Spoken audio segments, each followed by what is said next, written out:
Jesus didn't have a problem with people that's in the streets. He had a problem with religious people. How can I help anybody when I was not even able to help my own son? I would never do that. I would never do that. And I became that in a matter of minutes when they took my pain pills away. And I said, I'm not where I want to be, but thank God I'm not what I used to be. This is Faith in Your Recovery. I am Randy Davis. Welcome to the battle. As always, and once again, it's great to have you with us here today for Faith in Your Recovery. We're glad you've joined us. If you haven't subscribed, make sure you get subscribed to our program. We want to keep you up on everything that's going on. That'll help show some support for us. Of course, by this being a live program, you're welcome to text in your questions or comments. And I've already spoken with our guest. He's up for that, all right? And we want to be able to drain him in a very positive way of his experience, his knowledge, his wisdom, and all that he's been a part of. That guest today from Wisconsin, Captain Adam Meyers. Welcome, Adam. Thank you, Randy. Thanks for having me. And this is a great opportunity for us to talk about things. So I really appreciate this. Well, we appreciate your time and your willingness. We wouldn't be here without folks like you. Sorry for the experience you've had to deal with, but we're anxious to hear about it, to see what we can learn and glean from that, and maybe make better choices the next time, each and every one of us. Exactly. So let's just go ahead and tell the folks a little about yourself, who you are today. When you look in the mirror, who do you see? Well, I actually see a guy who probably puts too much hair gel in my hair, but that's okay. I'm 50 years old. I'm still a police officer. I'm a captain in Wisconsin, but more importantly, I'm a father of two daughters. Sydney Marie is 27 and Peyton Elizabeth is 23. I am divorced, but my ex-wife and I get along very well, and that's important. I've always wanted to be a police officer as far back as I can remember.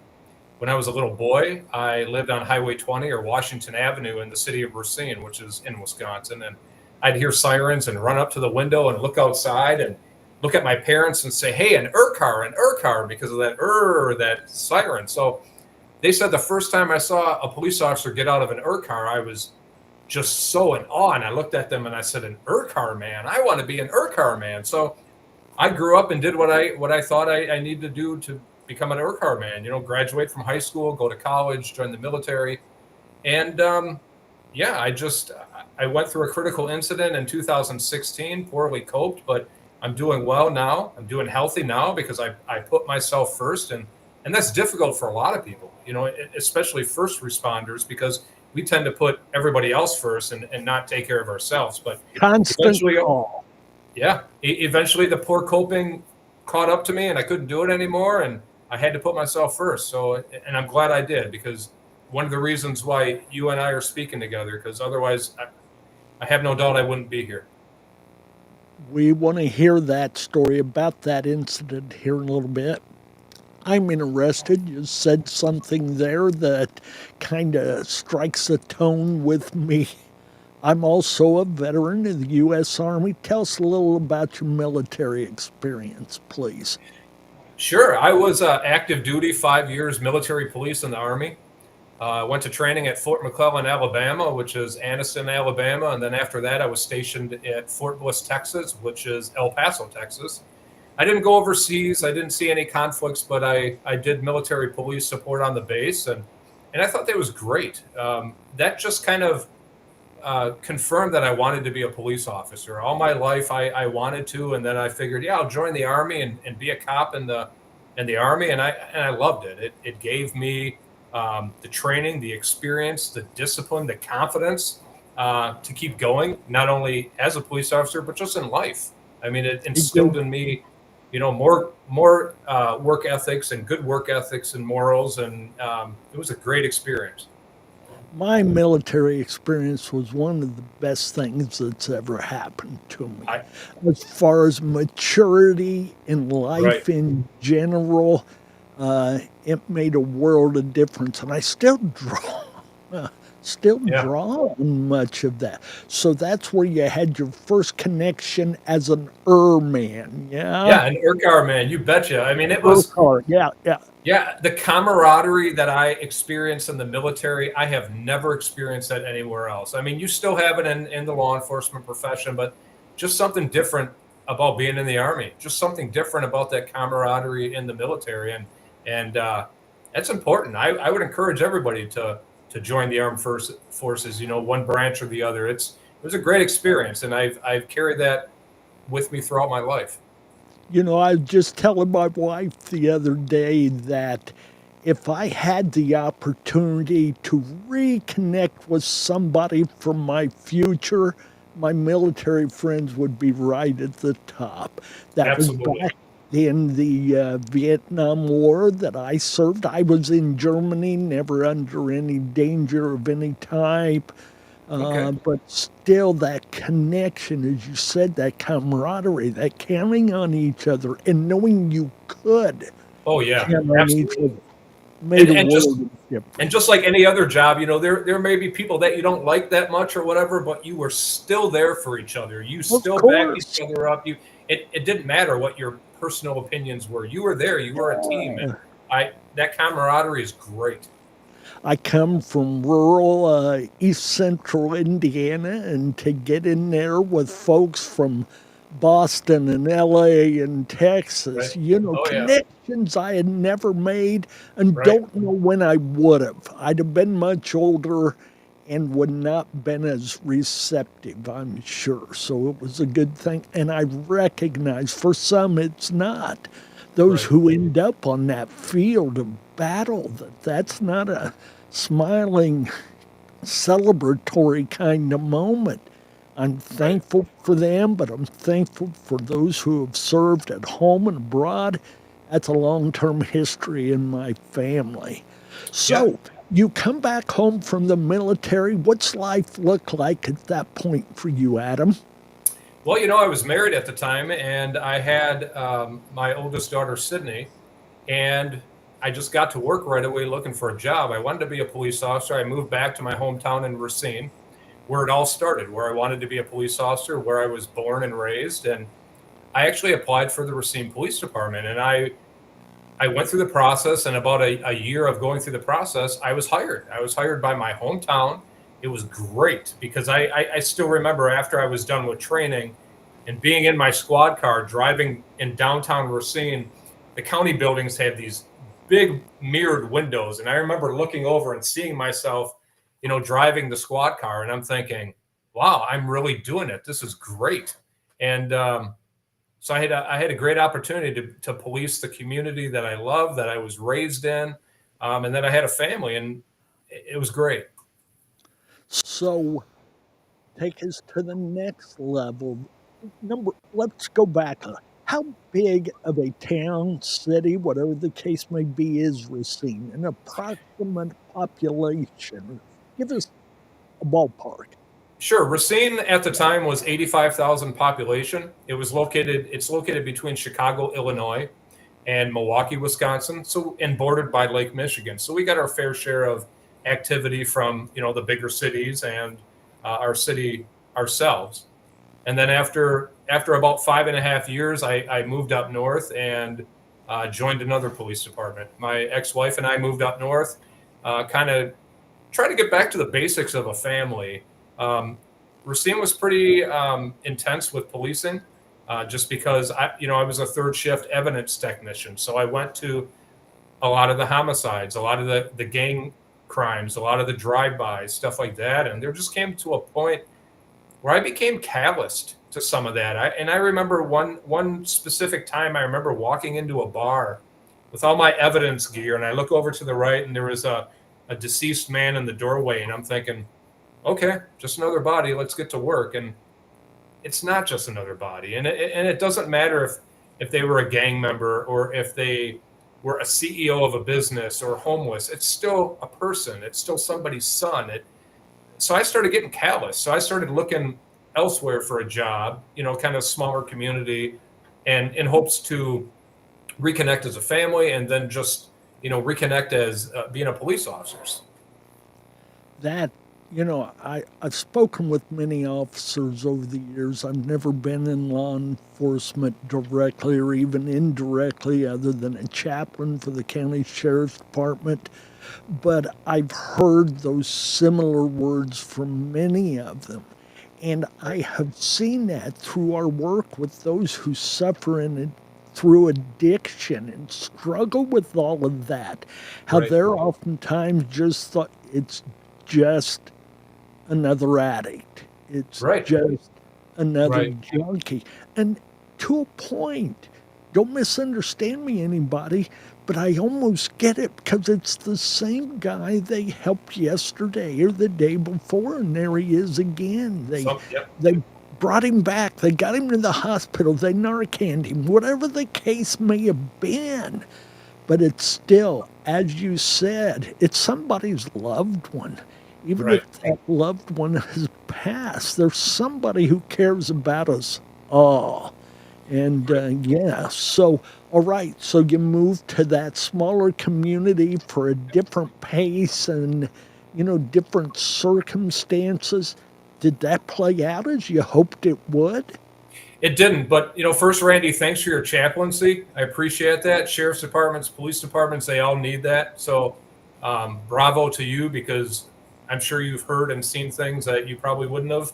So, thank you. What you did was important, and I did. I moved up. I moved up north, and it didn't play out. I moved up north, and on April 8th, 2016, I was involved in a critical incident. I used deadly force on someone who armed themselves with a hatchet inside our Walmart store. And never thought that would happen in a smaller community. I would more expect something like that to happen in a larger community, but it happened to me. What size was the community that you were in? The, population ballpark. Yeah, the population of that community was about 7,000. It was located between two larger communities, one to the north that had about 65 to 70,000, and then one to the south that had about 15 to 20,000. So also we had major state highways that ran through our community, so we had our fair share of activity. Just like Racine. Racine was a bigger city. We were smaller up north, but everybody kind of merged on our community because we had Walmart, we had other retail stores, we had stores that people would frequent for, like working on their homes and stuff like that. So we had people coming in and out of our community all the time, even though it was a small population. Going back to your time in Racine, had you ever experienced a moment like you're about to share with us concerning this incident? I hadn't. I mean, there were times that I drew my weapon. There were times that I was in foot pursuits and vehicle pursuits. And, I remember drawing a weapon on somebody who had a knife, but at the last minute, they dropped the knife, so I didn't have to shoot. But no, I mean, nothing like this. And I always prided myself in never having to use force. I mean, I've been a police officer for 23 years now, and I still have never pepper sprayed anybody. I have never used my baton on anybody. I have always just been good at talking people down and convincing them not to get physical, because I don't want to fight anybody. And the majority of the police officers don't want to get physical with anybody. We're there to help. We're not there to fight. We're not there. We're certainly not there to shoot and kill somebody. So I had never experienced anything like this before in my career. Go ahead and tell us as much as you feel comfortable telling us about that story. I listened to the 911 call with the transcript that you sent us, and I was almost shaking in my shoes listening to it. I don't mind telling you that. Okay. Yeah, I was. Tears as it fell apart. Right. It shook me up a lot too. So that day I started my shift. I was working uniform patrol. I started my shift at 11 a.m. and it was a typical shift. Nothing really uncommon. And I was inside the police department working on a retail theft report when I was dispatched to our Walmart. And the dispatcher advised me, can you please respond to Walmart? There's a woman in the store refusing to leave. She's with chaperones. And it wasn't a very emergent call by any means. And later on, I found out that this person, her name was Melissa. She struggled with mental health issues, and and she was a patient at a state mental health facility. She had earned a good behavior pass, and she was out on pass. They had gone to a fast food restaurant, and then they went across the street into our Walmart. Now, when it was time for her to leave, she refused to leave. She wouldn't cooperate with the chaperones, and that's when they called 911. Initially, it was a 911 hang-up call, but our dispatchers called them back and then was able to reconnect with them and kept them on the line the whole time.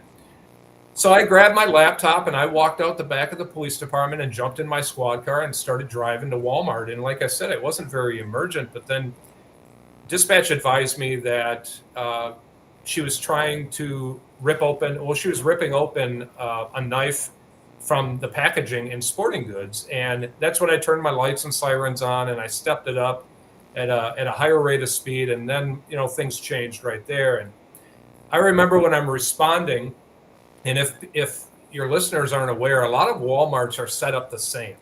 And so what I was thinking was I was going to enter through the auto center because the sporting goods section is back there, in hopes that I would enter through the auto center and kind of contain her back there so she wouldn't walk towards the front of the store and keep her away from some of the customers, because it was on a Friday. It was 5:15 p.m., very busy, right before the weekend, hundreds of people in the store. But while I was responding, dispatch advised me that she's walking up towards the front of the store. She is threatening customers, damaging merchandise. So my plan to respond through the auto center changed. So what I did was I entered the parking lot, and I remember when I entered, there were a lot of people in the parking lot. They're looking at me, but nobody would get out of the way. I'm thinking, will you please move? There's an emergency in the store, but everybody's kind of like, oh, wow, look at the police car, kind of like when I was a little kid. And finally, what I decided to do was Walmart usually has two entrances. One is the grocery aisle, and one is the general merchandise aisle. So I knew she was probably walking up a certain way from the sporting goods section. So I decided to pull my squad car right in front of the general merchandise entrance. I turned my sirens off, but I left my red and blue emergency lights on. And I did that in hopes that if anybody was coming to Walmart and they were thinking about going through that entrance, they would change their mind because they would see that police car there and think, yeah, maybe I shouldn't go through there. So I exited my squad car. I drew my weapon right away because I didn't know where she was. And I remember walking towards a man and a woman, and I asked them, where is she? And they kind of pointed down the main aisle towards the lawn and garden and health and beauty aisle. So I ran down towards that area, and I could see her. Her back was facing me, and she was making like a chopping motion. She was chopping up bags of weed and feed that were on top of a pallet. So I identified myself, I gave her some commands, and then she turned around and faced me. And that's when I realized she didn't have a knife, she had a hatchet. I gave her multiple verbal commands to stop, to drop the hatchet. She continued to advance towards me. And then I just made the decision I have to shoot. And I shot twice. One of my rounds went in and out of one of her legs. And the second round struck her here in the sternum. And then she fell to the ground. There's a lot I don't remember. And, my therapist now, I see a therapist now, they say, your brain protects you from certain things. I'm not a doctor, I'm a cop. I don't get all that. I kind of understand a little bit. But the last thing I remember she was doing was she was walking towards me and she was making this figure 8 kind of swooshing motion with the hatchet. And that's when I decided to shoot. However, there were about a dozen witnesses there, and they said the last thing she did was she raised the hatchet above her head, and that's when I shot. The shots were so loud. Shooting a gun inside a building, it was so loud. It reminded me of like broken speakers. And there were so many people around there. I remember after I had shot, the only way I can explain it was a lot of everything, all the clarity kind of came back to me. And it kind of sounded like this. It kind of sounded like shh, and then everything was crystal clear. But I remember realizing that I had shot her. And then I remember looking around at the people who were there and witnessed it. And I said, please check yourself. Please check each other. I wanted to make sure that my rounds only struck Melissa and nobody else. Then there was a Walmart associate. I don't know if they were a manager, but I said, please get on the intercom and please ask if there's a doctor or a nurse so they can come over here and help until the ambulance gets here. I advised dispatch that shots were fired and that I needed an ambulance. and everything just seemed surreal. One of the first things I remember seeing was this end cap of brightly colored beach towels, and then just kind of bits and pieces of what was going on around me. I knew what I had just done. I knew I did the right thing, and to this day I know I did the right thing. You can't convince me otherwise. But I was like, I guess I was just in shock. There was a part of me that was in shock. I do remember hearing one of her chaperones that was probably 25, 40 feet away from me. She was still on the 911 call, and she said something similar to, "It's the cop. He just shot her. It's the cop." And she was a good distance away from me, but it sounded like she was standing right next to me and saying that in my ear. And I didn't realize that until a few days later when I listened to the 911 call, and I'm like, oh my gosh, that was the chaperone. And she was way over there, but it was like she was standing next to me. So once I was cleared to leave from Walmart, my corporal kind of, escorted me out of Walmart. And it was important that he was there because when I joined that police department, he was my field training officer. And it was nice to have him there because I trusted him. I felt comfortable. He was there. I needed somebody there for me because I was still just in and out of realizing what I had just done. So I needed somebody there. Had to be dealing with more shock than most of us will ever face. Yeah, you're right, Randy. And the thing is I didn't realize it until I was clear. We went back to the police department. Once we got into my corporal squad car, he's like, "Hey, check that out." And it was the media. The news was there right away. And once we drove back to the police department, and I remember sitting in the conference room and we went through a few things. But then once I was cleared to leave the police department, I was still in uniform. I didn't have my gun, and I was able to drive home. I had a marked squad car at the time, and maybe that wasn't such a good idea, but I guess at the time we all thought it was. So I just jumped in my squad car and I reached up to my visor and I grabbed my cell phone. And the first thing I did was call my mom and dad because I wanted to let them know what happened to me. And I didn't want them to find out through social media, through the news. And they live 3.5, 4 hours away. And I called my mom and dad and let them know I'm okay, but I want to let you know I shot somebody at work. And later on, my mom and I talked, month later, weeks later, whenever, and she's like, "I didn't recognize your voice. I could tell you were in shock. You told me you were okay, but you're my baby boy. I know that you weren't." But even telling her I thought I was okay, I thought I was. So I drove home, and I don't remember the drive home. I lived in that community. I don't remember the drive home, but I probably could tell you what route I took because I usually take the same route every time I go home from work. And I pulled my squad car into the driveway. And then I walked into my house. I was divorced, and my daughters were with my ex-wife, so that I was home alone. But I walked in my house, and the first thing I did was I kneeled down next to my love seat, and I prayed to God that Melissa wouldn't die. I didn't want her to die. I never thought I was going to go to work and have that happen to me. And quite honestly, Randy, I didn't think she was going to die because I guess I didn't realize where I shot her on the upper part of her body, but I knew I shot her in the leg, and she was a larger woman. So I was thinking it'll be okay. She's not going to die. And after praying, I took off all my gear, and I remember sitting at the foot of my bed, and I felt so heavy. Even with all my gear off, I felt so heavy. And then I ordered a pizza and I turned on the news because I wanted to see what was being said about me and what was going on. And I remember the sheriff talking and then I just went to bed and I slept like a rock. I slept really well. I don't know if it's because of the adrenaline dump, but I did. I slept great. And the next morning I woke up and it was a Saturday and I thought to myself, all right, Adam, what are you going to do? We got to do something normal, if that's even possible after you shot somebody. Some kind of normalcy this weekend because you have the weekend off, and then on Monday you're going to go speak with investigators. So what are you going to do? So I decided to go get my hair cut because I usually do that on my day off, and then I was going to pick up my two daughters. And while I'm walking out to to my SUV, my phone rings, and I looked on my phone, and it's the chief calling me. So I sit down in my SUV and I answer, and it's the typical conversation. Hey, how you doing? I'm doing good.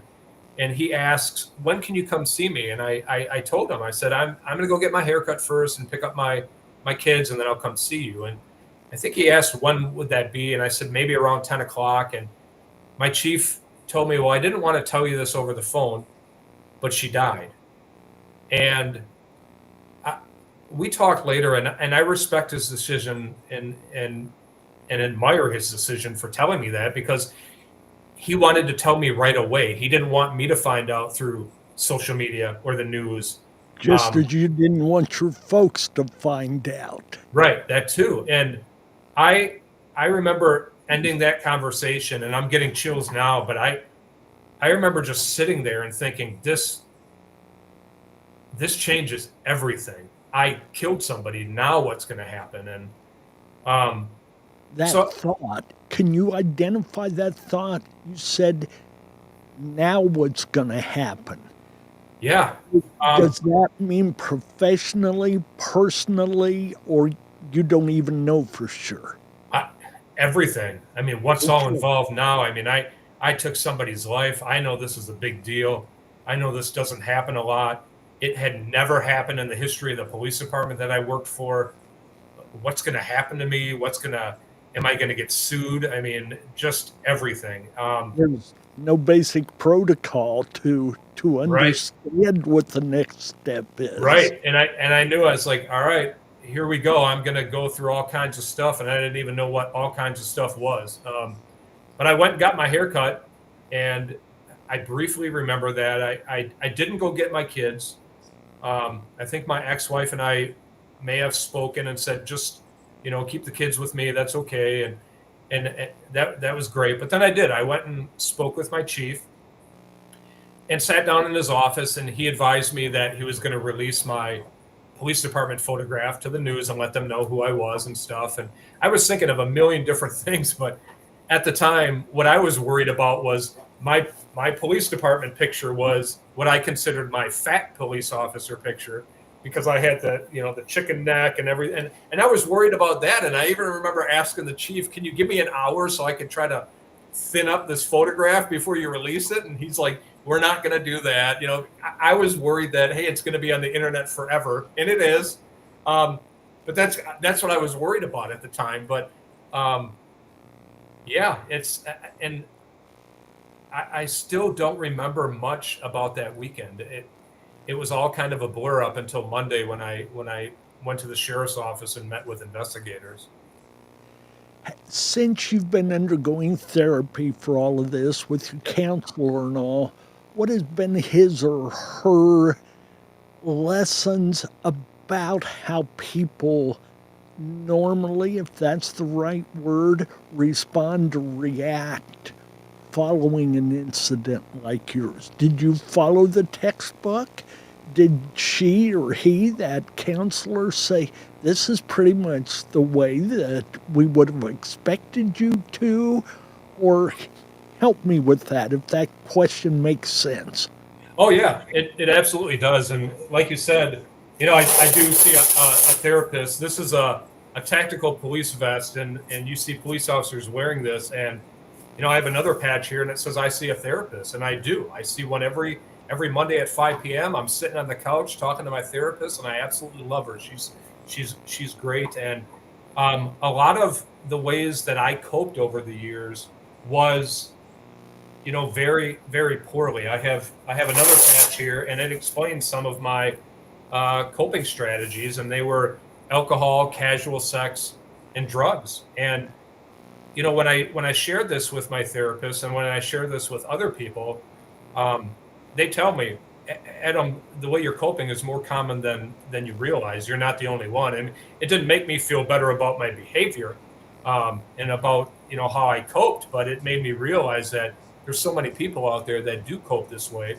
And just to touch on alcohol, I abused alcohol. And when I say abused alcohol, I have a 750 milliliter bottle of vodka here, and I would drink that in 30 minutes or less and then just sleep the day away. I would also stop by gas stations before I would go somewhere, and I would buy 2 or 3 of these small little Fireball whiskey bottles, and I would drink them right in my car before I drove out of the parking lot, and then throw them in the back seat, or I would throw them out the window when I'm driving to my destination.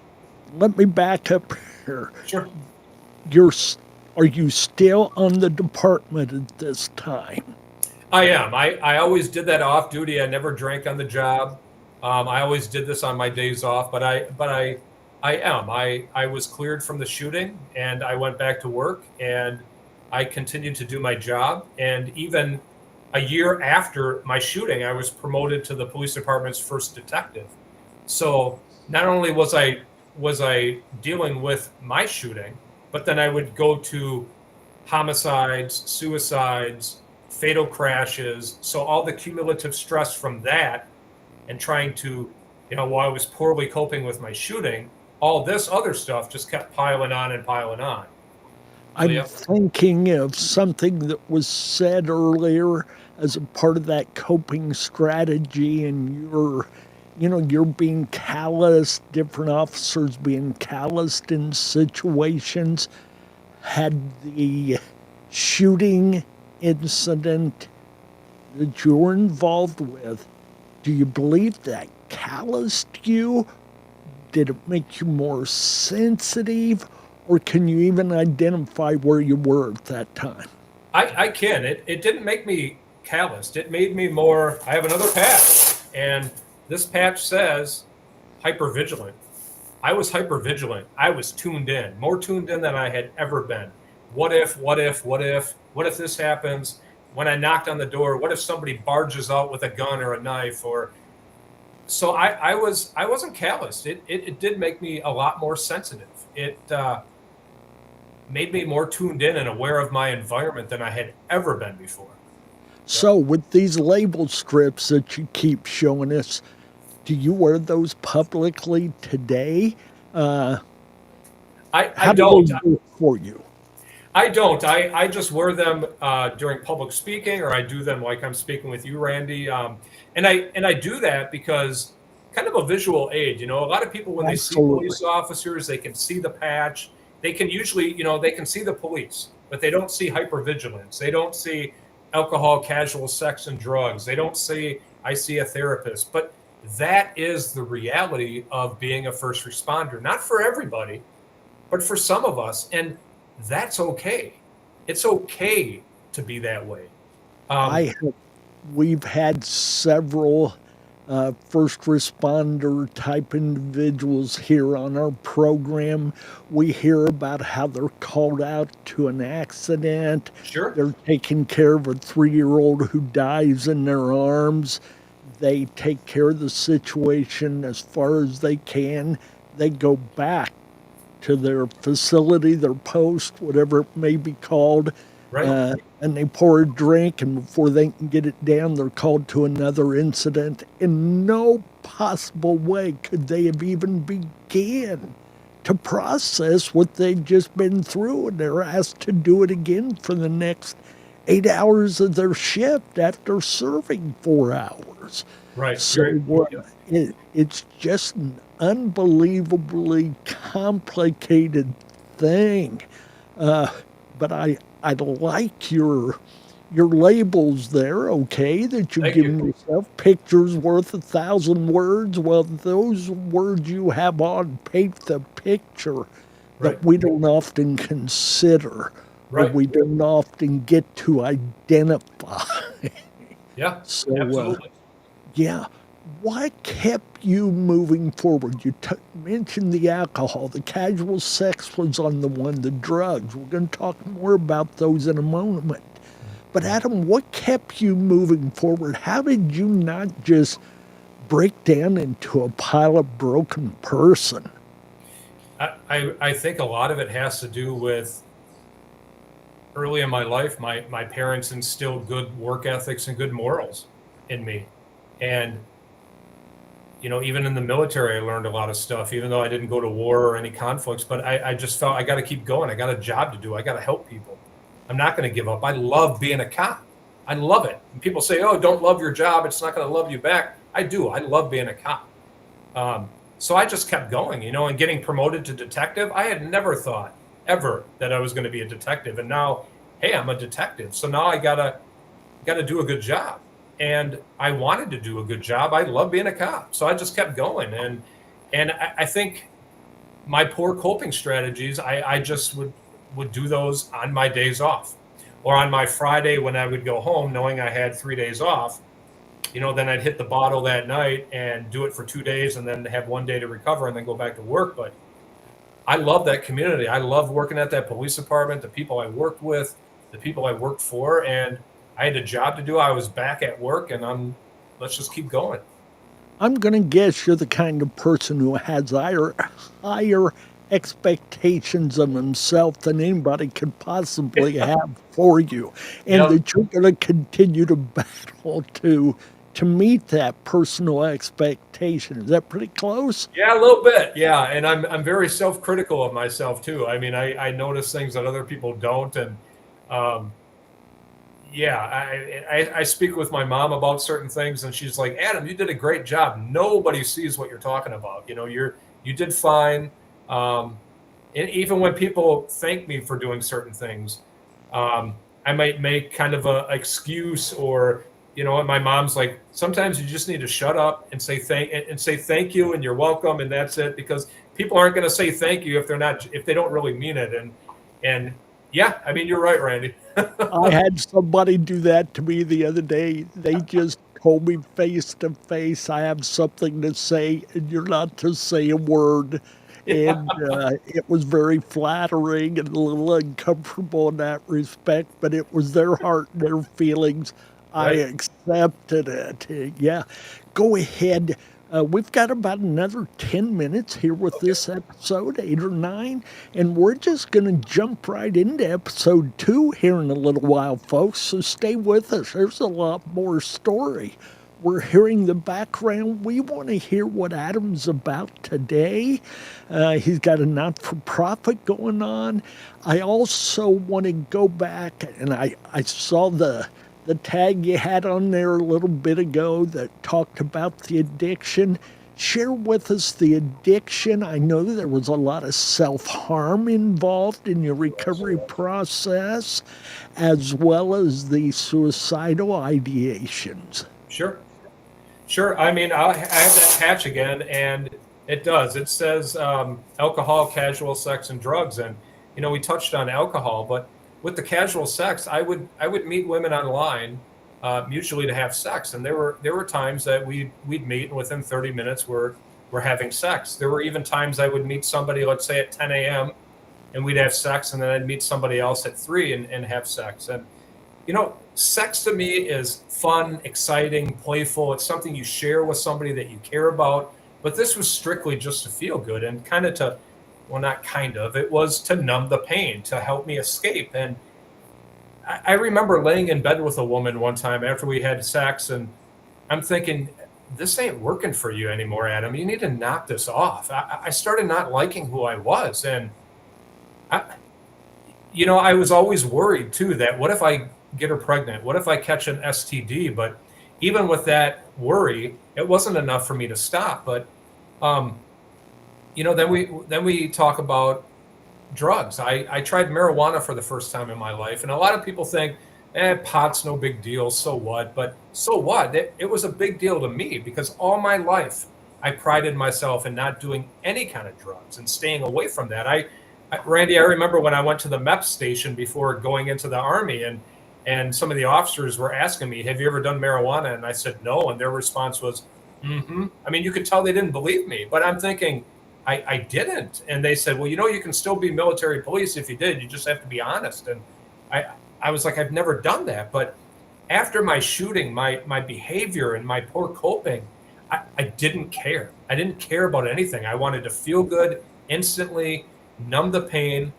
There was one time that, there was one time that it was during the 4th of July weekend. It was the week before the 4th of July weekend, and I didn't want to work. And I felt like I had already, I was out of excuses. I could have went into my chief, because my chief supported me. I could have said, Chief, I don't know why, but I just can't work this weekend. It's just too much for me. But what did I do? I have a 12-inch wrench right here. And what I did was I struck my knee several times to the point where it caused redness, abrasions, bruising.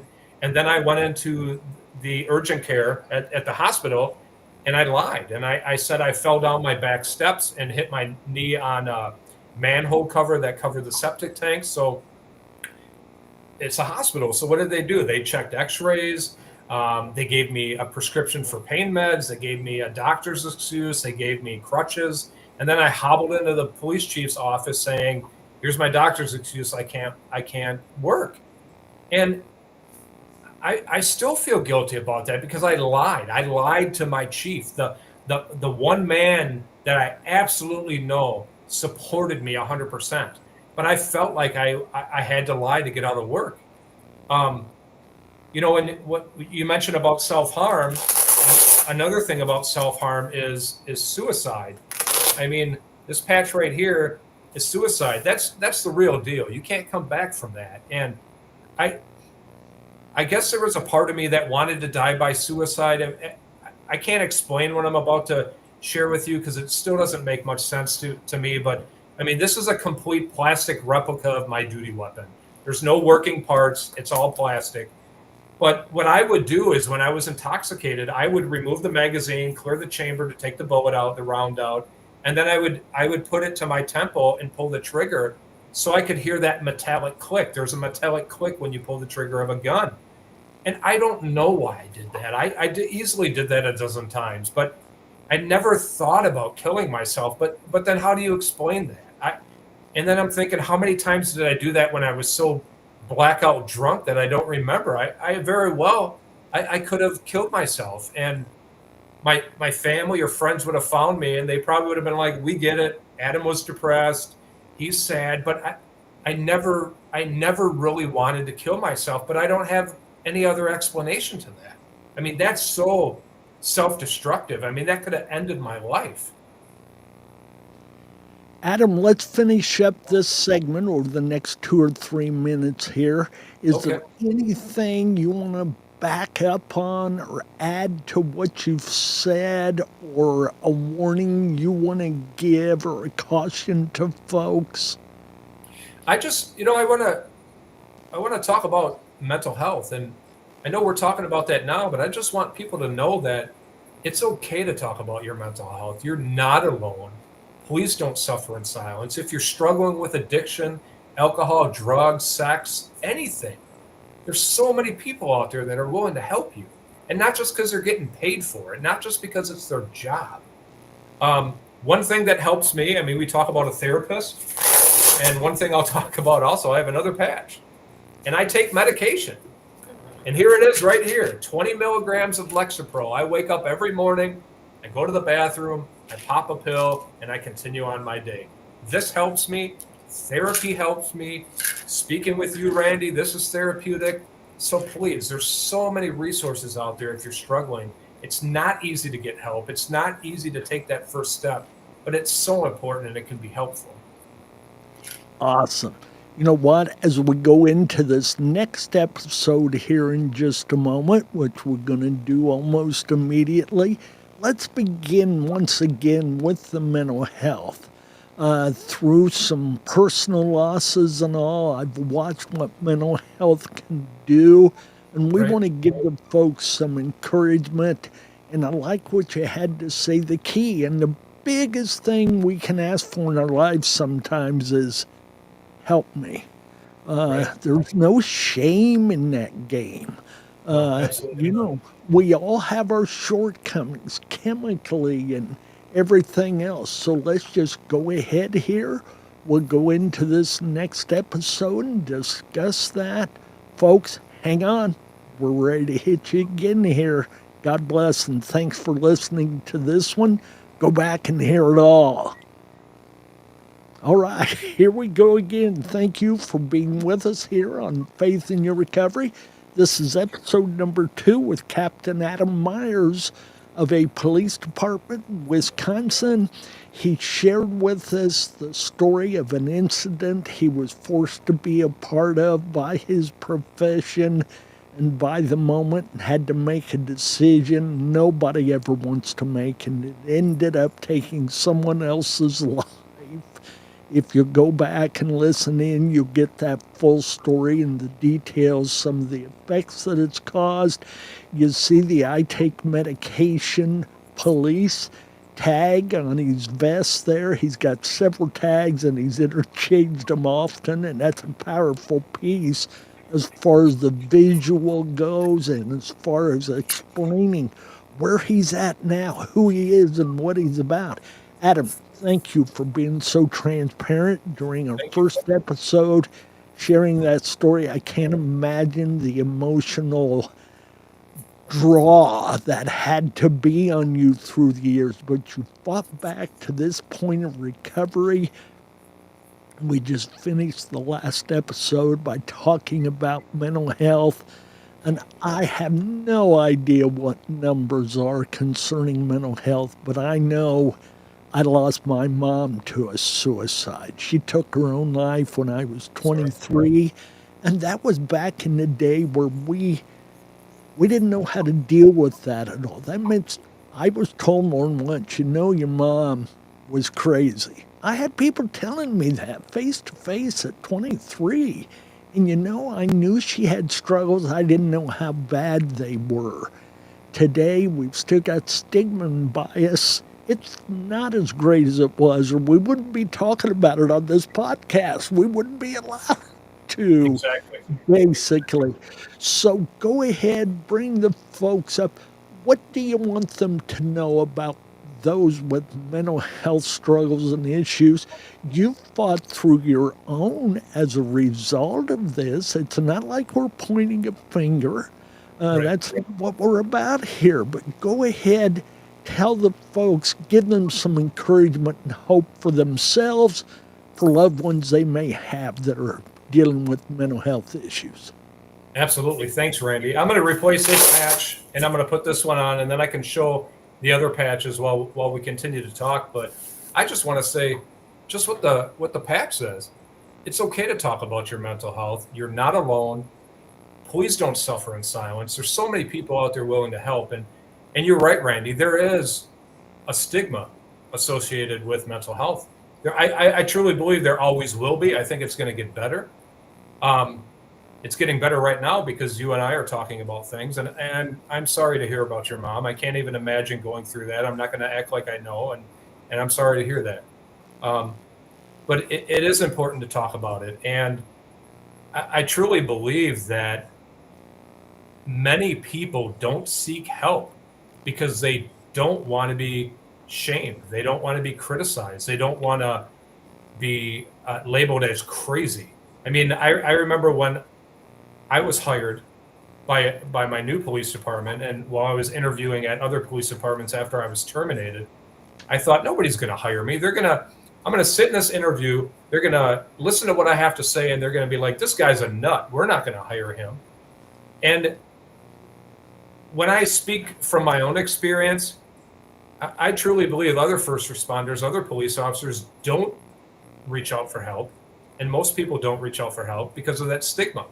Because what if I reach out for help and then I get labeled? What if I get suspended? What if I lose my job? Then how am I going to pay my mortgage, my rent, support my family? I've got kids. I've got a car payment, a boat payment.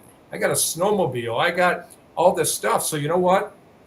Like I did, I'm just going to keep going. It'll all fall into place. If I just keep going, things will get better. It's not. It didn't for me. And that's what I thought for years. I thought all I got to do is keep going and things will work itself out. It didn't. It didn't work itself out. I kept struggling, and I'm very lucky to be here. If we don't seek help, it will not get better on its own. Exactly. It doesn't go away. Yeah, you can put a Band-Aid on it with casual sex, with alcohol, with drugs, and that list continues longer than we want to make it, okay? Absolutely. And that stigma that goes with it. Folks, I want you to know something. mental health's not contagious. Okay, the problem, it's okay to talk to somebody about their issues if they're willing. You're not going to get them because you hear them. You Right. rub elbows with them. It's not like poison ivy and going to get you there. Yep. I love See a these. therapist. See a therapist. It's And- okay. and even what adds to that, not just I see a therapist, but I'm police. Right. And it's not a statement that lifts him above anybody, but the respect we have. We all struggle. I don't care what the occupation. It, Right. in many ways, has nothing to do with the occupation, okay? Right. Some are more susceptible because of that occupation. And you don't, and it's so, you don't have to tell everybody that you're seeing a therapist. You don't have to tell everybody that you're, taking medication. You said Just do earlier, it. It helps. It's so helpful. you don't wear those per se in public, okay? It's not Right. that you would. There's no shame in what they're saying, but those are being used for a purpose here today, as many of his props that he shared with us. And please, this is a statement from the past. Those who are struggling with mental health issues, sorry, they can't just snap out of it. They wish they could. Doesn't They work that wish way. it was easy as saying, I'm over it tomorrow. I'll Right. work on it and get through that. It's not a matter of, pardon me, being off your rocker, being crazy, anything else. It's a health condition in the mind, in the head. Many times the right medication can put you back on the right track. Right. Most of us take a pill of some sort because we're lacking or have too much of something in our system, and that reduces it. Right. That doesn't make you a person who we should be uncomfortable being around or we should point out. We all have that, those physical needs, whatever they may be. So, as you fought through all of this, Adam, where has it brought you today? Tell us who the Adam in the mirror is, what he's about, what he's doing. Obviously, you're still on the police force. I think earlier you said you were like 50 years old, yeah? I am. Yeah. 23 years experience That's in law correct. Yeah. enforcement. Okay. Yep. So, Randy. Yep. This year I turned 50 years old, and so what happened at that other police department is I went on a leave of absence for 90 days, and I had to take a psychological evaluation, and I have that psychological evaluation right here. And I remember driving to the evaluation, and initially I thought, you know what, I'm going to lie. I'm going to try to beat this test. I can go back to work. I don't need to do this. But then when I'm sitting in the waiting room, I'm thinking, Adam, the only way you're going to get better is if you're honest. You have to be honest. You have to take this test honestly. And that's what I chose to do. And when I got the results back, I was diagnosed with major depressive disorder, PTSD, acute stress with dissociative features.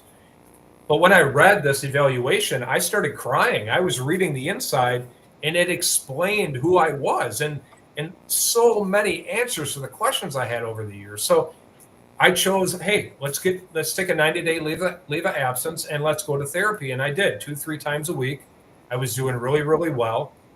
After that 90-day leave of absence expired, I met with my chief. It was a new chief. It wasn't the same chief that was with me during my shooting. And I was told, we're not extending your leave of absence. You can either resign or we're terminating you. And I thought it over, and I said, I'm not quitting. And then they terminated me.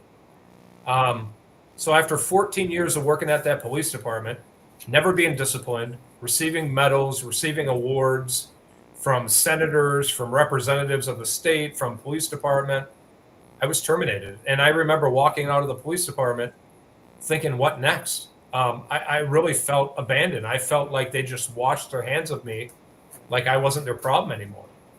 So what I did was I went home, and here's another thing. What if I would have went home and killed myself?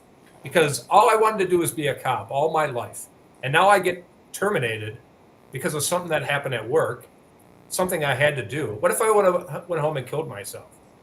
How do you follow up with an employee that's not an employee anymore? I don't know the answer to that, but spoke with my sister, and she said, why don't you move down by us? That's 3.5, 4 hours away. And I told her, I don't have hardly any money. And she said, Adam, all you have to do is get down here and we'll take care of the rest. So I did. I moved down and moved into my sister's basement, and we joked that, hey, at least it's not mom and dad's basement, so you're doing okay. And then behind my back, she was looking for a therapist for me because I wasn't seeing a therapist at the time. I wasn't on medication. I knew that it would probably be a good idea for me to do that, but I wasn't taking the steps I needed to do that. But she found a therapist for me, and it's who I see now. And after about a year of putting myself first, going to therapy, getting on medication, getting healthier, I thought, you know what? I want to be a cop again. I still have a lot left in the tank. I have a lot of training and a lot of experience that most people don't have, especially when it's related to my shooting and mental health. So I started applying, and I was hired. I sent applications to 50 police departments within a 30-mile area. And the next day after I mailed these applications out, police departments started calling me and wanting to schedule interviews. And I started going to interviews and, virtual interviews and in-person interviews. I'm like, wow, people want me. And there was a time that in a 2-week period, 3 police departments in 3 separate counties offered me conditional offers of employment. So I chose the department that I'm working at now. And shortly after I was hired at this police department, I was promoted to captain. And my chief, Sean McGee, is great. He supports me 100%. I know he's genuine. Our police department has a lake patrol. We even have a therapy dog, which is great. We were out on our boat, and the chief said, Adam, I know that you speak about mental health, and I support you. And if you want to continue to do that, go ahead. And you can even wear your police uniform if you want. And I was like, wow. This guy gets it, and he supports me, and that means so much to me. That shows it wasn't just his care for you, his fellow officers that gave you the freedom. It would open up the freedom to them as well. So. Absolutely, and there's been an officer that even spoke to me about like, hey, maybe I'm going to go see a therapist. Maybe it's time, and I'm like, hey, man, that's great. I'm not going to talk about your business. You ever want to talk to me about anything? The captain bars come off. You're talking to Adam. That's more important. If I have to stop being a police officer to support somebody or be there for somebody, then I'm taking the badge off. I'm hanging it up because that's speaking about your mental health and helping other people. That's bigger than me. That's life. Right. And that's more important than the job I have. I mean, you can always find another job, but you can't always be there for somebody when they need to. You should. You have opportunities, but are you gonna do it? So being there for people and sharing my experience, that's what it's all about.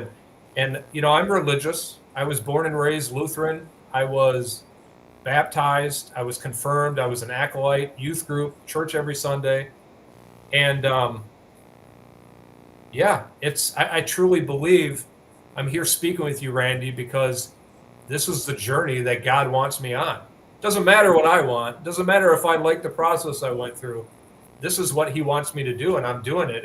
And once I realized that and accepted it, I'm good. I feel great. So I think there's something scriptural about that when we place him first, everything else falls into place, and that includes we've got to put his will first if we want to be who we were created to be. And obviously yours was a role in law enforcement. You've done your best to fulfill that and to make that happen.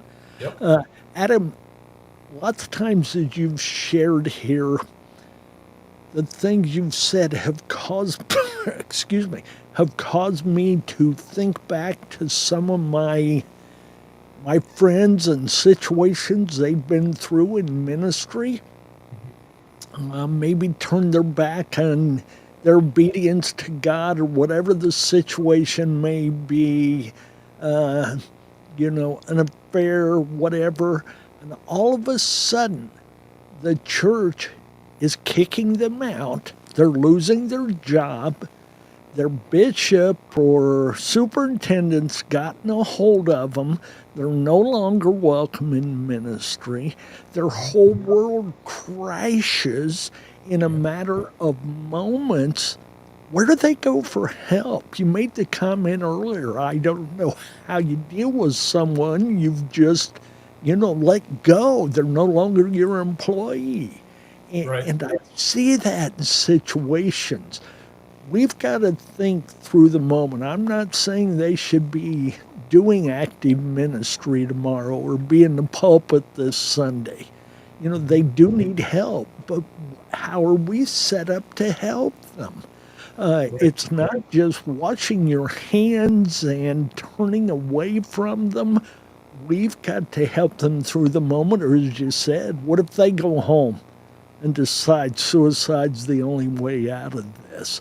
Right. We could have maybe helped in that situation. So I see a great deal of parallel there. Something I'm very interested in is your nonprofit organization that you've set up. Stop the Threat, Stop the Stigma. Is that in the right order? It is. You're right. You got it right. All right. Go ahead and explain that to us, how that works, what it's about. Sure. I'm the founder of Stop the Threat, Stop the Stigma. I began speaking about my critical incident in my mental health in 2019 at a college in Wisconsin. And in 2020, I created a Facebook page. And then in 2021, I officially created Stop the Threat, Stop the Stigma. And I did that in hopes that by sharing my experience, it'll inspire other law enforcement officers, those who work in the public safety profession, first responders, really anybody, even if you're unemployed, to reach out for help. It's okay to talk about your mental health. And like I said before, you're not alone. Police don't suffer in silence. If you can't talk like we're talking, Randy, technology is great. We have cell phones, we have laptops, we have computers. There's so many ways. And you, in the privacy of your own home, you can log on to something and just say, I'm feeling depressed. And it'll pop up different resources. Even if you don't know what you're going through, reaching out to tell somebody, I don't know what I'm going through. I'm struggling. I'm feeling bummed out. I'm feeling depressed. I need help, but I don't know what to do. There's people out there that will help you. I mean, if you go to my website, stopthethreat.stopthestigma.org, there's resources there as well. My phone number's on there. You can call me. You can text me. And if I can't help you, I'll do my best to lead you in the right direction. And Randy, when you're talking about how do you reach out to people, very simple. It's not easy to do, or more people would do it, but very simple. Send a text. For example, hey, Adam, I care about you. I hope you're doing okay. If you need anything, let me know. So many people did that to me. And I remember reading those text messages. What was that worth to you at that time, Adam? That simple text that probably took that individual less than 30 seconds. Right. Somebody's there for me. Somebody loves me. Somebody's thinking about me. Most times I would read it and I wouldn't respond, but I still knew there was somebody there. And that means everything. At least it did for me. When you're going through something and somebody is there and that supports you, that means everything. And, I talked about my chief at the time of my shooting. His name was Chief Cal Smokowitz, and he supported me 100%. And almost immediately he reached out to the media and said, I support him. And when I saw that, I have it in his comment right here in a frame, and I printed that thing off. I put it in a frame and I sat it on my desk, because when you're at work and you're having a crappy day, or you're feeling stressed, or you're a mess and you don't really know what you're feeling, I looked at that and I'm like, hey, my chief supports me. I know he does. And I also knew he was genuine, because I would be out of sight down the hallway. I could hear him in his office defending me, speaking to people. Hey, Officer Meyers did this. This is why. So I knew it was genuine. I knew he wasn't BSing me when he said, He supported me. And then he even told the media, quote unquote, I support him. That means everything. And no matter who your boss is, when you know your boss supports you and you're having a bad day, that's important. Let's go back to the ultimate boss. You mentioned your faith in our first episode. Did Right. you ever feel or even make up in your mind the idea that God wasn't in support of you, that he had turned his back on you? How could you be worthy any longer? Hit on some of that here. Well, Randy, I was pretty pissed off at God, I'll admit. I mean, there were many nights that him and I had some conversations, and I wasn't very happy with him. They there weren't were real many- prayerful. Oh no! I mean, if I could have recorded that conversation, it would have been like, "Wow, you said that." Yeah, I absolutely did. Because I was pretty pissed off, especially when I prayed that night and found out the next day that Melissa died. I'm sitting, yeah, thanks. That prayer really worked. And then there were times that I prayed to God, "Can you just not have me wake up in the morning, or can you hit a fast forward button?" I think maybe I was just trying to put the blame on somebody. But as I got healthier and as I continued to go and move on, I realized that, yeah, I went through hell because God wanted me to face certain demons. God wanted me to go through what I went through because this is the journey that he wanted me to be on. He wanted me to sit here and speak with you, Randy, and your audience about what I'm going through. He wanted me to be transparent. He made me stronger. I'm a better person now. I'm a better cop. I'm a stronger person. I'm a better father. I didn't see it when I was going through it. And yeah, I mean, I wasn't very happy with him. We don't usually see the extent of the storm until it's behind us. Exactly. And we Yeah. look back and see what it's torn apart or caused to fall apart. And such it is with our lives, I believe. In the middle of a Right. crisis, we don't see God at work.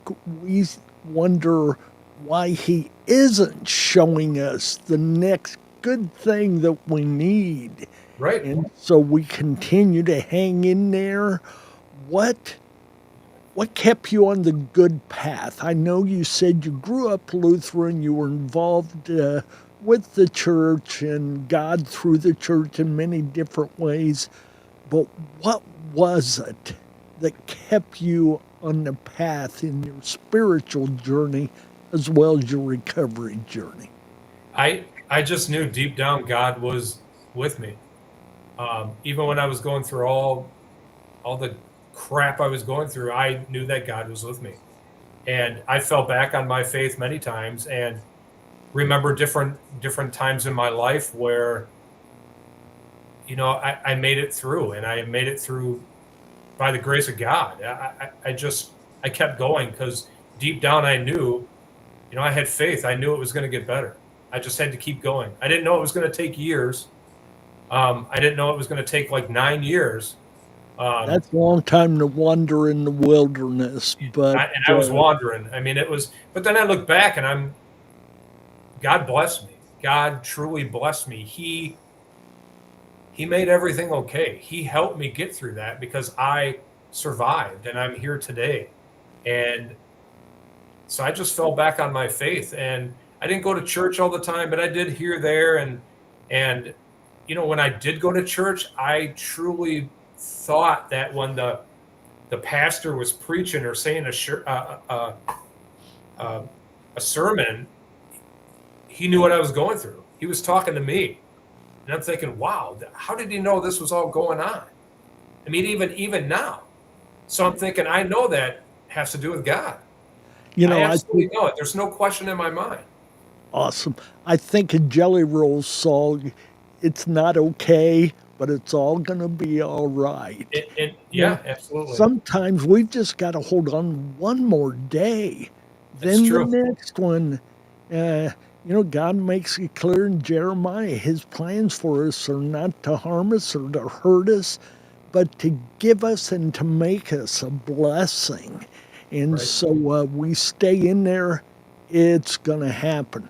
Let's go back now to Stop the Threat, Stop the Stigma. How is it going?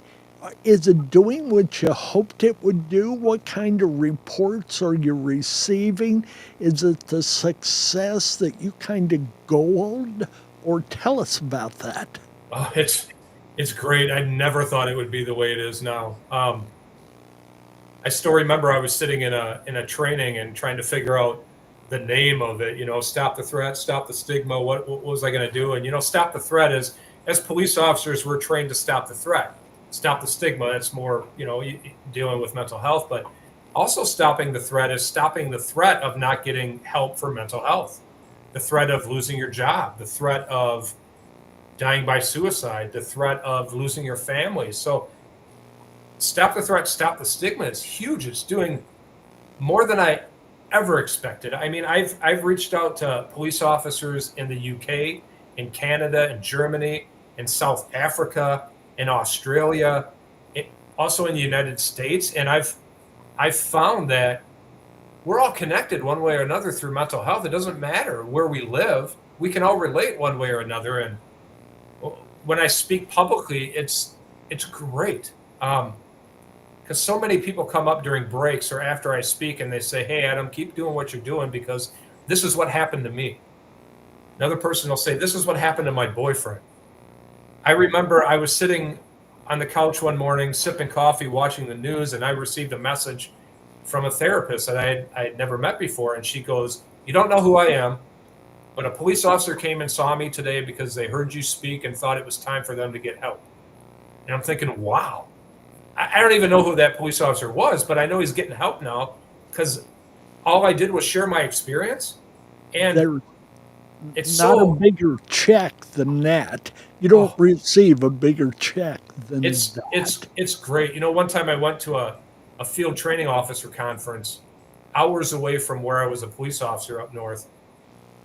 And I'm thinking I was a little nervous because I'm always a little nervous when I talk, but that's good. It helps you. But I'm thinking we're hours away. I'm not going to recognize anybody. And then when I get there, I knew almost a lot of people. And I'm thinking, man, this is going to be, but I shared my experience just like I did all the other times. And my youngest daughter was with me and we stopped at a restaurant and got a big old platter of cheese curds and started driving back home. And I got a message from a female deputy and she said, thank you so much for speaking at the conference.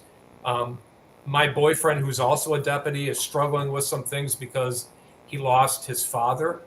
And you answered so many questions just by sharing your experience. And I'm thinking, that's what it's all about, because you never know if you get through to people. But when you hear that, that's what it's all about. Because there's even times that I think, I'm done. I'm not gonna do this anymore. It's just, I get triggered or it's too stressful at times. But when you get a message like that, that just gives you a shot of energy to keep going because you're making a difference. And I get that. That's an immediate, I call it Holy Spirit adrenaline rush. Absolutely. You just recognized in that moment I was where God wanted me to be. Absolutely. The other side of that coin is how many of those moments do I miss being where God wants me to be? Right. And that's kind of a humbling factor as well, but it's also so beneficial for us all.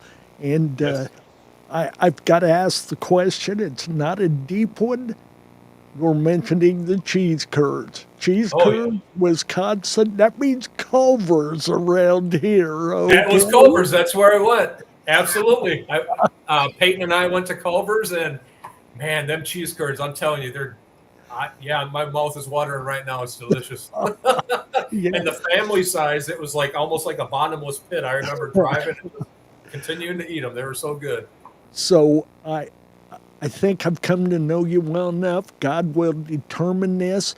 But what are your future plans with the ministry you have, whether you call it that or not? It's certainly reaching out. It's bringing hope, help, healing, and I'm sure even saving lives.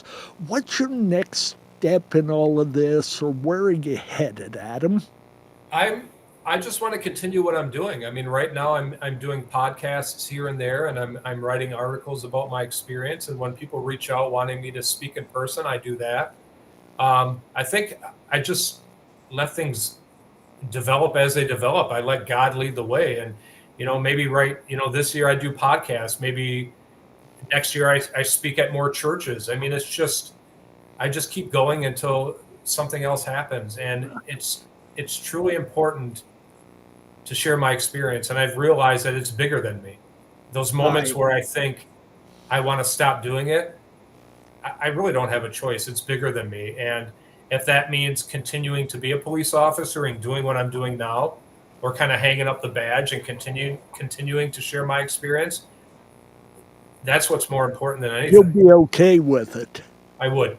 I You absolutely will be would. okay with it. Yep. Yeah. Because I was able to get back on the job, and I'm going on 3 years now, and I love being a cop, but sharing my experience and helping others is more important. So if there comes a time, and I think I know when that time will happen. When I realize it, I'll be like, all right, I'm done, but I'm not going to give this up, because I can assure you, you will. You're speaking of my life and my story very parallel when you mention those last few things there. God's never given me what I call a true vision, probably because he knows I'll mess it up. I'll manipulate it or try to recreate it. But by the day he can lead me, and I think I can follow that day. I believe that with all my heart. And it turns into these kind of moments. I had no idea what retirement would mean to me. It has been at least 185 episodes of this podcast. And That's awesome. It's much bigger than that. And it's been everything I could have dreamed of. But if he'd told me 10 years ago, I retired 7. If he'd have told me 10 years ago, it wouldn't be where it's at today. I would have fumbled it big time. So I take that advice on a daily basis. Anything else you want folks to know before we get wrapped up here about your story, or a challenge you want to give, or an explanation? Well, here, let me ask you a more specific question. So I've got a friend who's struggling with mental health issues. What can I do for him or her? As just somebody with no, training in the field or anything, what can I do? First and foremost, let them know that you care. Let them know that you're there. You don't need training. I mean, sure, I'm a police officer. I'm also a certified peer specialist in Wisconsin, but you don't need to be any of that. A simple text or a simple phone call. And even if they don't answer the phone call, leave a message. Hey, it's Randy, just checking in on you. Are you okay? If you need something, let me know. I care about you. That means so much. And, if you're struggling and you don't know what's going on, but you know something's going on, but you can't explain it, reach out to somebody that you know. And if you don't have anybody, you can always go to a local hospital and talk to a nurse and say, I don't know what's going on, but something's not right. I need help. And that's okay. We need to normalize mental health. We need to normalize those conversations. And you know what? I'm guilty of that too. In earlier in my career, there were people I probably could have reached out that were struggling or that had internal affairs investigations. And I'm like, well, I don't know. So I'm just going to keep my distance because I don't know how it would look on me. But it's so easy to reach out to people who are struggling just by texting, by sending a message. We don't really have an excuse not to help. Exactly. We don't have to know the story, but if they're hurting, we can recognize they're hurt. We don't have to know they're hurt, but just let them know. I care. I'll be there in any way you need me. You let me know. Absolutely. And in some cases, and I'm sure you have those people in your life, I don't need for them to let me know. I know when they're struggling, and I can go there and be there with them. Absolutely. Today, the excuses are gone, folks. Let's attack this mental health thing in a very healthy, supportive, caring, sharing, loving way. Through God, number one, use the heart he gave you, the sensitivity. And if you're thinking it, I can't guarantee, but odds are you're probably right in your thinking that that friend's struggling, or it wouldn't have been brought to mind and heart. Adam, as I listened to the personal things, I've never had any interest in being involved in law enforcement, but I feel like that traditional brother from another mother kind of relationship with you here, and so many of the things you've said just drove the nail deeper into the wood that I stand on for my own foundation.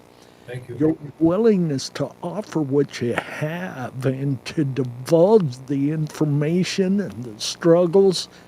If you're out there, folks, help is available. Adam, tell them how they can get a hold of you. I know a little bit ago you kind of offered that, but tell them how to do that. I don't want to fall short on that. Sure, you can visit stopthestigma.org.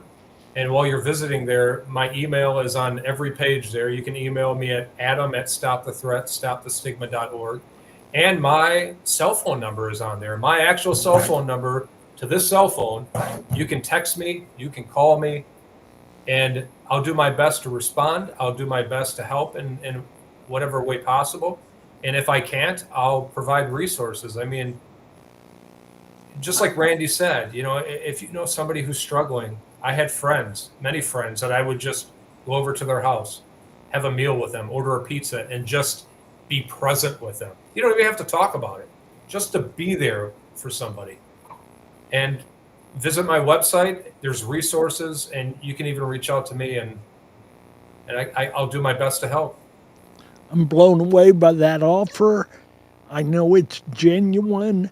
And folks, we sometimes worry we don't want to get in contact with somebody local, and that's mainly because of the stigma that's been placed on things.